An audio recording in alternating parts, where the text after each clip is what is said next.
Wassalatu wassalamu ala Rasulillah. Allahumma salli ala Sayyidina Muhammad wa ala ali Sayyidina Muhammad. Amma ba'du. Sahabat-sahabatku, saudara-saudaraku, dimanapun kalian berada, tetap kita semangat, tetap terus kita berjuang sampai penghabisan, tetap kita pertahankan, jangan sampai Ramadan ini gagal buat kita, sehingga gelar yang Allah sematkan kepada orang yang puasa di bulan Ramadan, yaitu gelar muttaqin, kita tidak dapatkan.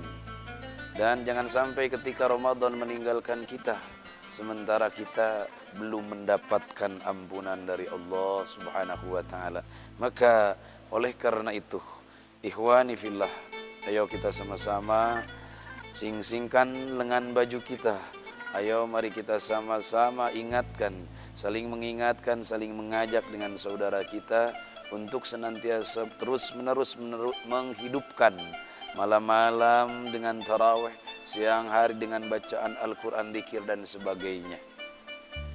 Dan untuk nanti malam, mari kita sama-sama hidupkan juga, karena nanti malam adalah malam yang ke-25. Dan termasuk daripada salah satu malam yang ganjil, yang mana Rasulullah Shallallahu Alaihi Wasallam sangat menekankan di malam-malam yang ganjil. Kenapa?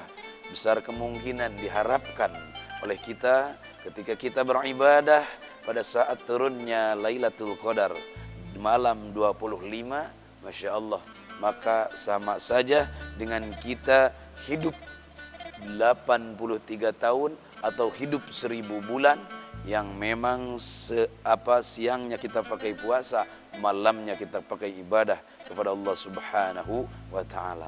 Maka sungguh begitu dahsyatnya, begitu besarnya pahala yang Allah kasihkan, yang Allah karuniakan kepada kita. Apa pahala daripada orang yang melaksanakan sholat tarawih di malam yang ke-25? Wa fil lailatil khamisati wal isyrina. Adapun kata Nabi, menjawab daripada pertanyaan orang yang bertanya tentang sholat tarawih yang ke-25, maka Nabi mengatakan, yarfa'ullahu ta'ala anhu adzabal qabri. Coba, orang yang melaksanakan sholat sunat tarawih malam ke-25, maka Allah akan angkat darinya adzabal qabri, siksa kubur. Jadi orang yang melaksanakan sholat tarawih di malam ke-25, maka dia tidak akan mendapatkan yang namanya siksa kubur. Ya, memang di alam kubur itu ada siksanya, Masya Allah. Ada yang disebut nikmatul kubur, ada yang disebut azab kubur. Karena Nabi mengatakan, al-kubru raudatun min riyadil jinan wal kubru kufratun min hufarin niran. Jadi kubur itu bisa saja menjadi taman-taman surganya Allah Subhanahu wa ta'ala, dan bisa juga kubur itu menjadi jurang nerakanya, daripada jurang-jurang nerakanya Allah Subhanahu wa ta'ala. Ya tentunya dibagi dua. Bagi orang yang baik, kubur itu merupakan salah satu daripada taman surganya Allah. Dan bagi orang yang jahat, bagi orang yang berdosa, bagi orang tukang maksiat kepada Allah, maka kubur itu seolah-olah salah satu jurang daripada jurang-jurang nerakanya Allah Subhanahu wa ta'ala. Nah, bagi orang yang melaksanakan sholat sunat tarawih di malam ke-25, maka dia tidak akan mendapatkan yang namanya adzabul kubur, tidak akan mendapatkan yang namanya siksa kubur. Maka kenapa saudara-saudara kita, orang-orang tua kita, handai taulan kita, guru-guru kita yang sudah wafat, yang pada saat ini mereka berada di alam kubur sana, ketika datang Ramadan mereka sangat bergembira, seandainya ada dari mereka yang sedang mendapatkan siksa dari Allah Subhanahu wa taala, maka untuk Ramadan khusus Allah Subhanahu wa taala akan perekkan dulu, akan bebaskan dulu semua ahli kubur yang mendapatkan siksa, dibebaskan daripada yang namanya siksa kubur. Jangankan kita ketika sudah masuk alam kubur, seperti apa kita mendapatkan azab dari Allah Subhanahu wa taala kalau kita orang celaka. Kita masih di dunia saja, ketika ruh kita dicabut oleh malaikat Israel, itu Masya Allah bukan main sakitnya. Terlebih lagi kalau kitanya adalah seseorang yang memang bermaksiat kepada Allah Subhanahu wa taala setiap saat dan harinya. Kalau orang-orang yang bahagia, orang-orang yang taat kepada Allah, orang-orang yang mendapatkan kesabaran dari Allah Subhanahu wa taala, mereka mudah-mudah saja ketika mereka mengalami pencabutan nyawa. Bahkan ketika Allah Subhanahu wa taala akan mencabut ruh seorang mukmin, maka yaji'u malakul mauti min kibalil fam. Dimulai dari mana? Malakal maut memulai akan mencabut nyawa ini dari arah mana? Dari arah mulut. Si ruh mau ditarik dari arah mulut. Tapi apa yang terjadi? Kalau si mayit ini adalah orang bahagia, si mayit ini adalah orang yang beriman, fayakhruju min fihi adzikru, maka keluar dari mulutnya zikir, bacaan-bacaan zikir kepada Allah Subhanahu wa taala yang senantiasa ketika di dunia dia berzikir kepada Allah. Jadi jangan salah, Masya Allah, seorang mukmin ketika dicabut nyawa dimulai dari bibir. Kalau bibirnya tukang zikir kepada Allah, maka si bibir ini akan mengucapkan kalimat-kalimat yang kita zikirkan. Fayaqulu la sabila laka min hadhil jihad, bahkan si bibir ini berucap, wahai malakal maut, wahai Israel, tidak ada jalan untuk engkau ketika engkau mau mencabut arwah orang mukmin ini. Tidak ada jalan untukmu dari arah mulut. Bingung tuh malaikat Israel. Kemudian kemana? Fayarji'u malakul mauti ila rabbih. Kemudian malakal maut atau malaikat Israel kembali kepada Allah Subhanahu wa taala mengadukan perihal si hamba yang beriman ini. Fayaqulullahu taala, kemudian Allah Subhanahu wa taala berfirman, "Ikbad min jihatin ukhra." Wahai Israel, coba cabut nyawanya dari arah yang lain. Jangan dari mulut saja, mungkin dari kaki atau dari arah tangan. Fayaji'u malakul mauti, maka datanglah malaikat malakul maut atau malaikat Israel kembali untuk mencabut nyawa si fulan. Tapi sekarang dari mana? Min kibalil yadi, sekarang dari arah tangan. Siapa tahu nih dari tangan bisa mencabut dan menarik daripada ruh seorang mukmin ini. Akhirnya apa? Fatakhruju minha shadaqatu, ketika mau dicabut dari arah tangannya, tiba-tiba keluar nongol sedekahnya. Wa masurasil yatim, nongol si tangannya bagaimana ketika dulu di dunianya sering dipakai mengusap anak yatim. Wa kutubul ilmi, dan nongol tangannya yang senantiasa dipakai untuk mencatat. Wa kutbul ilmi, dan nongol tangannya yang senantiasa dipakai untuk mencatat ilmu.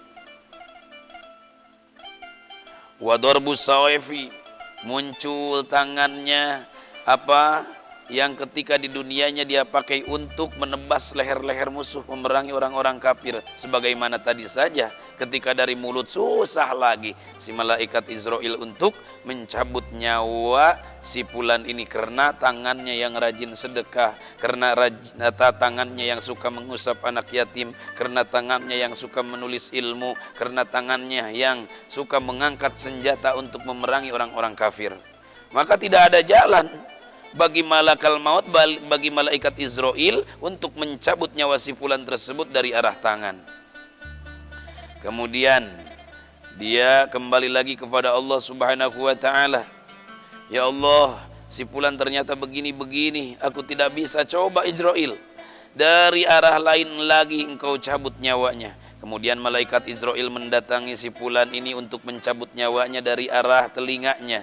Akan tetapi apa yang terjadi? Telinganya berucap, engkau tidak bisa mencabut nyawa si fulan ini dari arah telinga, wahai Israil. Kenapa? Karena dengan aku telinga ini, kata si telinga nih, karena aku ini suka diperdengarkan untuk mendengar bacaan Al-Quran. Wa dzikri, lan diperdengarkan untuk mendengar bacaan dzikir. Wa yaji'u ilal ain, kemudian malaikat Israil datang ke mata mau mencabut nyawa dari arah mata. Tapi apa yang terjadi?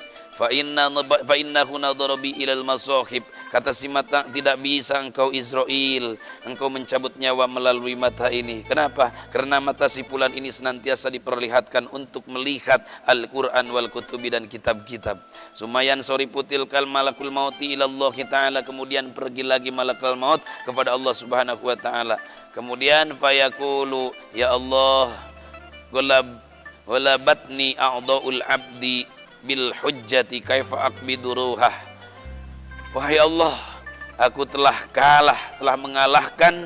mengalahkanku semua anggota tubuh hamba atau si fulan yang engkau suruh aku untuk mencabutnya bil hujjati, dengan berbagai hujah, berbagai alasan. Aku tidak sanggup, aku tidak bisa mencabut dari sisi mana. Fayaqulullahu ta'ala, maka Allah Subhanahu wa ta'ala berfirman, uktub ismi ala kaffika, wahai Israil, tulislah namaku di atas telapak tanganmu. Wa arihi ruhal mu'min, kemudian perlihatkanlah untuk mencabut nyawanya kembali. Tetapi sekarang dengan apa? Dengan memperlihatkan tulisan nama Allah Subhanahu wa ta'ala yang ada di tangan malaikat Israil. Kemudian apa yang terjadi? Fatarahu ruhul mu'min, pas ruhnya orang mukmin melihat tulisan nama Allah Subhanahu wa ta'ala di tangannya malaikat Israil, fatuhibbuhu, maka saking cintanya, saking rindunya, mustaknya kepada Allah Subhanahu wa ta'ala, fatakhruju minal fam, maka keluarlah ruh daripada orang mukmin tersebut, minal fami, dari mulut. Maka famin barakati ismihi tansorifu anhu miraratun naz'i, daripada berkahnya nama Allah Subhanahu wa ta'ala hilanglah rasa sakitnya dicabutnya, hilanglah rasa sakitnya dicabut nyawa. Fa kaifa la yansorifu anhul adabu wal qati'at wal fadhiha, maka bagaimana bisa nanti ketika masuk alam kubur dia mendapatkan siksa, mendapatkan azab dari Allah Subhanahu wa ta'ala, sementara ketika dicabut nyawanya saja dia tidak merasakan apa-apa. No ikhwani fillah, maka orang yang ketika di dunianya dia beriman kepada Allah Subhanahu wa ta'ala, maka dia akan mudah sekali ketika nazaknya, dia akan mudah sekali ketika dicabut nyawanya. Otomatis ketika masuk alam kuburnya dia tidak akan mendapatkan siksa kubur. Pun begitu orang yang melaksanakan sholat sunat tarawih di malam yang ke-25, maka dia tidak akan mendapatkan azab kubur. Amin ya Allah ya Rabbal Alamin. Mudah-mudahan dengan kita melaksanakan ibadah puasa di bulan Ramadan ini, di hari-harinya, di setiap harinya, besok di hari yang ke-25, mudah-mudahan kita dapatkan apa yang dijanjikan oleh Rasulullah SAW, bahwasannya kita masuk ke alam kubur maka kita tidak akan mendapatkan azab kubur. Amin ya Allah ya Rabbal Alamin. Dan mari sama-sama kita baca doa hari ke-25. A'udzu billahi minasyaitonir rajim. Allahumma ij'alni fihi muhibban li awliyaika wa mu'adiyan li a'daika mustadnan bi sunnati khatimi anbiyaika ya asima qulubin nabiyyin. Artinya, ya Allah, ij'alni fihi, jadikan aku di bulan Ramadan ini ya Allah, muhibban li awliyaika, sebagai orang yang mencintai para kekasihmu ya Allah. Wa mu'adiyan li a'daika, jadikan aku ini ya Allah di bulan Ramadan ini sebagai orang yang memusuhi daripada musuh-musuhmu ya Allah. mustanan bi sunnati khatimi anbiyaika. Jadikan aku di bulan Ramadan ini ya Allah sebagai orang yang mengerjakan sunnah-sunnah Nabi penutup Nabi akhir zaman, yaitu baginda Nabi besar Muhammad sallallahu alaihi wasallam. Ya asima qulubin nabiyyin, wahai dat yang menjaga hatinya para nabi semua. Ikhwani fillah, mudah-mudahan di Ramadan tahun ini Allah condongkan hati kita untuk senantiasa mencintai orang-orang soleh, untuk senantiasa mencintai para kekasih Allah, dan condongkan hati kita untuk senantiasa memusuhi daripada musuh-musuh Allah Subhanahu wa taala, dan kita memohon kepada Allah Subhanahu wa taala agar kita dicintakan. Untuk apa? Dicintakan dengan sunnah-sunnahnya Rasulullah sallallahu alaihi wa alihi wasallam. Amin. Ya Allah ya Rabbal alamin. Allahumma salli wa sallim wa barik alaihi wa ala alihi. Allahumma salli ala sayyidina Muhammad wa ala ali sayyidina Muhammad. Barakallahu lana wa lakum wa lakum minkum. Assalamualaikum warahmatullahi wabarakatuh.